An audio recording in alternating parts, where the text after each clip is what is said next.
আজ বিকালের দিকে আমার খুবই মতিচুর লাড্ডুটা খেতে ইচ্ছে হচ্ছিল, কিন্তু আমাদের আশেপাশে তেমন কোনো মিষ্টির দোকান না থাকাতে দোকান থেকে এনে মিষ্টিটা খাওয়া পসিবল ছিল না। তা আমি এমনিতে মিষ্টি পছন্দ করি না, কিন্তু হঠাৎ যখন ক্রেভিং হয় তখন আমি নিজে করে খেয়ে ফেলি। আসসালামু আলাইকুম ভিউয়ার্স, সবাইকে আমার পেজে স্বাগতম। আজকে আমি আপনাদের সাথে বাংলাদেশি স্টাইলে মতিচুর লাড্ডুটা রেসিপি শেয়ার করব। আশা করি আপনাদের ভালো লাগবে। আমি আগে কখনো এই লাড্ডুটা বানাইনি, ফার্স্ট টাইম বানাইতে আসলাম। যদি কোনো ভুল ত্রুটি হয়ে থাকে তাহলে আমাকে ক্ষমা চোখে দেখবেন। এখানে মতিচুর লাড্ডু বানানোর জন্য যা যা লাগতেছে তাই আমি নিয়ে নিলাম। আমি 2 কাপ বেসন নিয়ে নিলাম, তারপর পরিমাণ মতো লবণ দিয়ে আমি এখানে রুম টেম্পারেচারে অল্প অল্প করে পানি দিয়ে মিশ্রণটা মেখে নিব। এখানে কিন্তু একসাথে পানি দেওয়া যাবে না, একসাথে পানি দিলে তাহলে বেসনটা কিন্তু দলা পেকে যাবে। তাই আমি অল্প অল্প পানি দিয়ে বেসনটা রেডি করে নিলাম, ডোটা রেডি করে নিলাম। দেখেন এটা মানে এরকমই হবে, বেশি পাতলা হবে না আবার বেশি ঘন হবে না। বুন্দিয়া বানানোর জন্য যেরকম ঘন হয় সেরকম কিন্তু হবে না, তার চেয়ে একটু পাতলা হবে খামিটা। তো আমি চুলার মধ্যে আমি কড়াই বসিয়ে দিলাম, এখানে তেল দিয়ে দিলাম। তেলটা গরম হওয়া পর্যন্ত ওয়েট করব।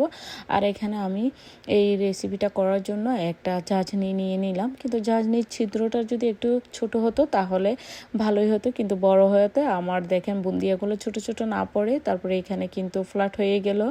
আমি ওইটা দেখে হাসতে হাসতে শেষ। তারপরে একপাশে টিস্যু দিয়ে রাখলাম যাতে এগুলো নিয়ে টিস্যুতে বসানো যায়, পরবর্তীতে যাতে তেলটা চুষে ফেলে। এরপর আমি আর ওই ঝাঁঝনি দিয়ে বানাইনি, আমি নর্মালি এমনি একটু একটু করে ডোটা আমি তেলের মধ্যে দিয়ে এরকম ছোট ছোট চ্যাপটা চ্যাপটা পাকোড়ার মতো করে নিয়ে নিচ্ছিলাম। এ তো বানানো শেষ। এগুলো আমি এখন ভেঙে নিব হাতের সাহায্যে। মানে এগুলো আমি টুকরা টুকরা করে নিব সবগুলাকে। এখন আমি বেসনের টুকরাগুলোকে একটা ব্লেন্ডারের জারের মধ্যে নিয়ে নিলাম। এখন এগুলোকে আমি ব্লেন্ড করে নিব। একদম মিহি করে ব্লেন্ড করা যাবে না, একটু যাতে দানা দানা থাকে এরকম করে ব্লেন্ড করতে হবে। দেখেন আমি যেরকম করছি আমার সবগুলো মানে ব্লেন্ড করা শেষ। দেখেন একটু দানা দানা আছে, এরকম দানা দানা থাকলে তাহলে মতিচুর লাড্ডুটা খেতে অনেক বেশি মজা হয়। তো কি সুন্দর করে সব কিছু ব্লেন্ড হয়ে গেল, একদম যেরকম চাইছিলাম পারফেক্টভাবে ব্লেন্ড হলো। এখন আমি বাকি প্রসেসে চলে যাচ্ছি। চুলার মধ্যে আমি একটা পাতিল বসাই দিলাম, এখানে আমি একটু চিনি নিয়ে নিলাম স্বাদ মতো, যেহেতু এটা আমি একটা শিরা রেডি করব। তো আমি পরিমাণ মতো পানি দিয়ে দিলাম, 1 কাপ পানি দিয়ে আমি চিনির শিরাগুলোকে মানে চিনিগুলো গলায় নিব। তারপরে একটু আমি লেবুর রস দিলাম যাতে দলা পেকে না যায় চিনির শিরাটা।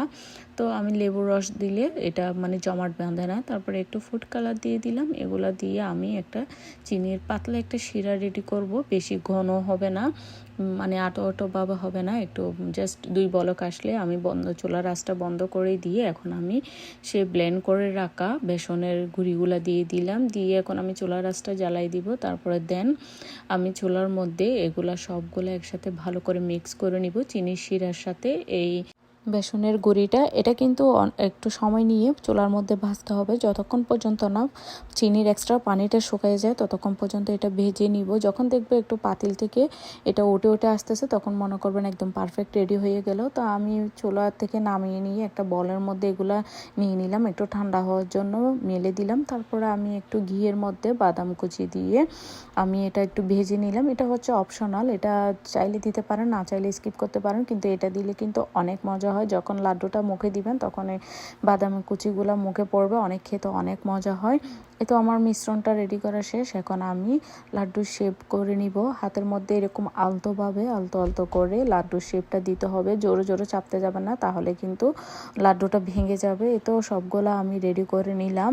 দেখতে মাশাআল্লাহ অনেক সুন্দর হয়েছিল, আর খেতেও অনেক মজা হয়েছিল। ফার্স্ট টাইম বানাইছিলাম, তো সেই হিসেবে আলহামদুলিল্লাহ অনেক ভালো হলো। আশা করি রেসিপিটা আপনাদের ভালো লাগছে। যদি ভালো লেগে থাকে তাহলে লাইক কমেন্ট শেয়ার করবেন। আমার জন্য আর আমার পরিবারের সবার জন্য দোয়া করবেন। আজকে এই পর্যন্ত, সবাই ভালো থাকবেন, সুস্থ থাকবেন। আল্লাহ হাফেজ, আসসালামু আলাইকুম।